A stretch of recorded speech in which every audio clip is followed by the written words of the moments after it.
Seeing a lot of moose tracks right there on the right side of the road.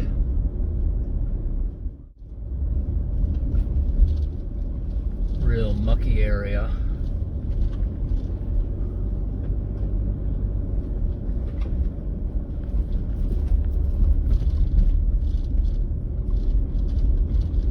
Bunch of piles of debris the loggers left around.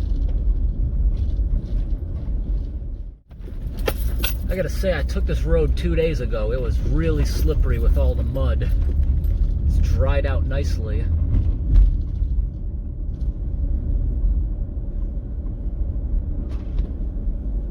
Well, it's still a little slippery here around the corner because the mud is still wet.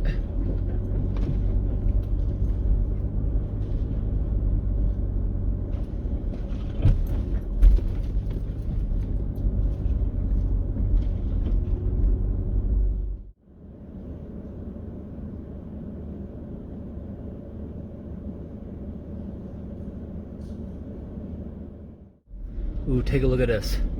A lot of these logging roads stay open because people are using them for recreational purposes. But eventually, if this stuff doesn't get cleaned up, they become blocked. I could easily fit by this, but I'm gonna get this stuff out of the road.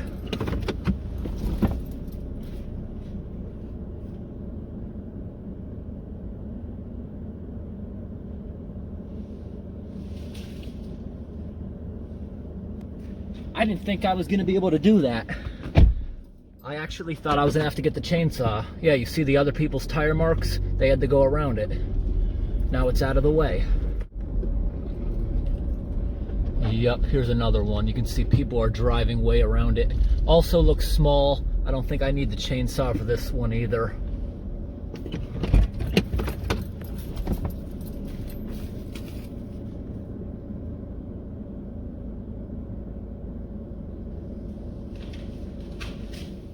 Alright, now people don't have to drive around it anymore, onto the soft shoulder. With the loggers, it's a mutual relationship. They allow recreational people to use these roads, and as they stay in use, they're keeping them open because they only log an area every 40 years. Trees are a crop. It takes 40 years for them to grow back until they're useful again. This is a really steep road. Like I said, I took this a few days ago. I didn't even think I was going to be able to get up this hill. It was so loose. But it really stiffened up over the past few days because it's been like almost 80, which is unheard of for April in Maine. The average temperature in the area isn't even supposed to get out of the 50s yet. And for it to be near 80, that's a lot. I can't believe it. I got bit by mosquitoes today, and I think it's the 10th of the month. That's unbelievable. Usually they're not out until the end of May. But the growing season doesn't officially grow or start in Maine until June 1st, June 15th for the top of the state. So there's a very good chance we'll get another frost to wipe those guys out. Okay, here's a tree, but that's not even in the way. Oh, this one is. Look at this next one. That last one I just ran over. I think I can get this out of the way without the chainsaw also. Let's go ahead and grab that.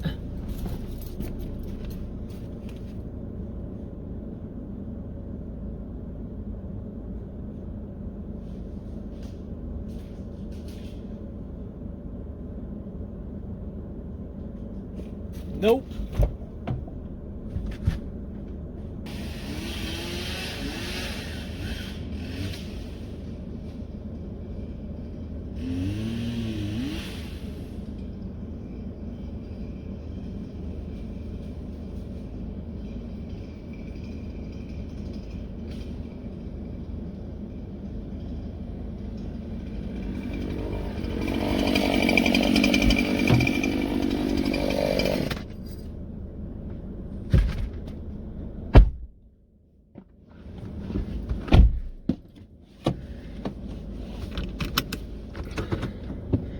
Not too bad. Yeah, this area was also pretty slippery.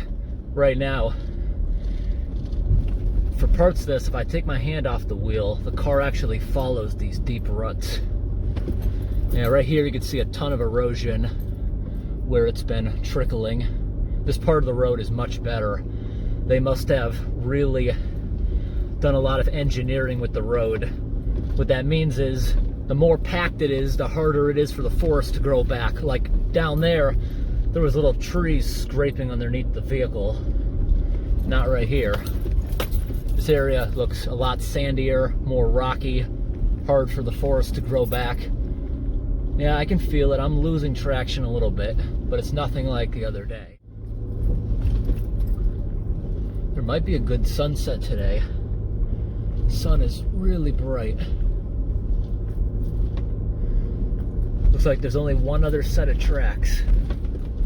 Only one other person has been up here since the last time I've been here. I don't see it too well with the sun. This area is pretty muddy. Got some massive ruts.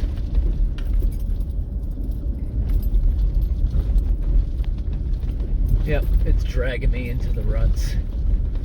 I'm not really fighting it either.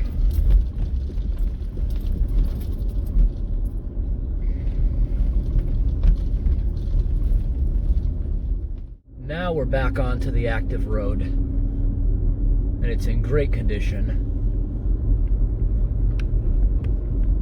Thanks for watching. Oh, come on, look at these huge ruts and holes.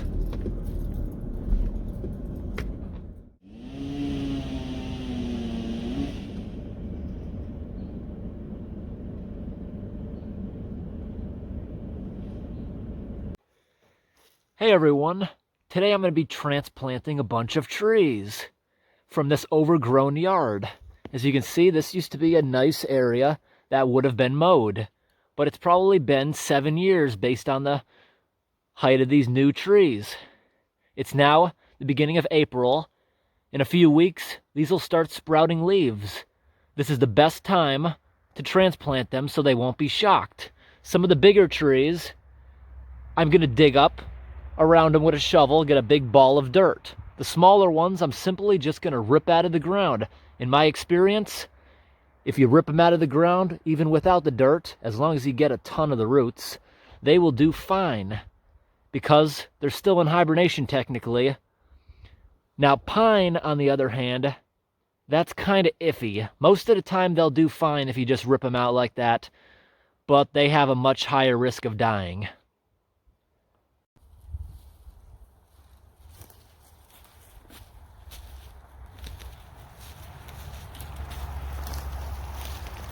Now I got this tree right here,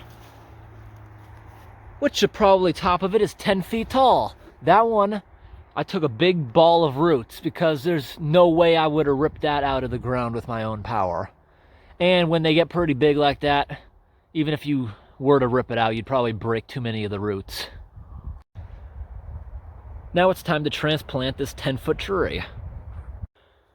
Now on the other hand, there's a bunch of trees like this. They're about 5 feet tall.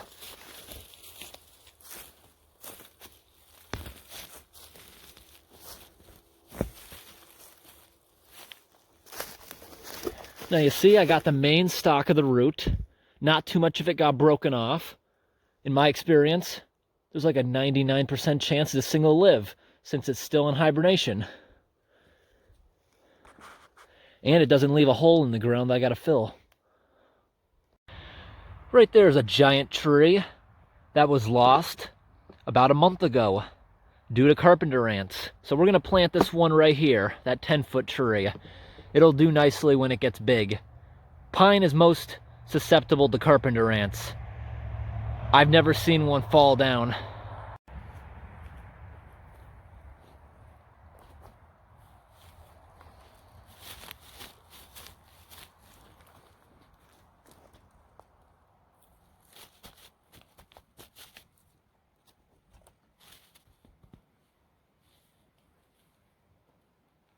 As you can see, I'm not going to push it up against the base. I'm going to put a bunch around the edge to hold it down. But at the middle, you don't want to put it up against the tree, but now it's going to act like a bowl so when you water it. And I'm going to get a few temporary ropes to make sure the wind doesn't push it over, because this one is kind of tall.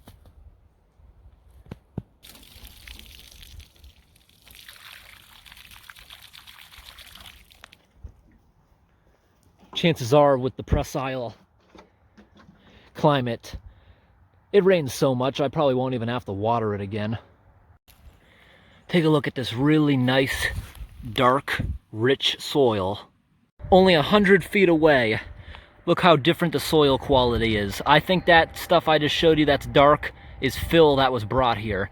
But this is basically what's in the area. You dig down a foot, the hole starts filling with water.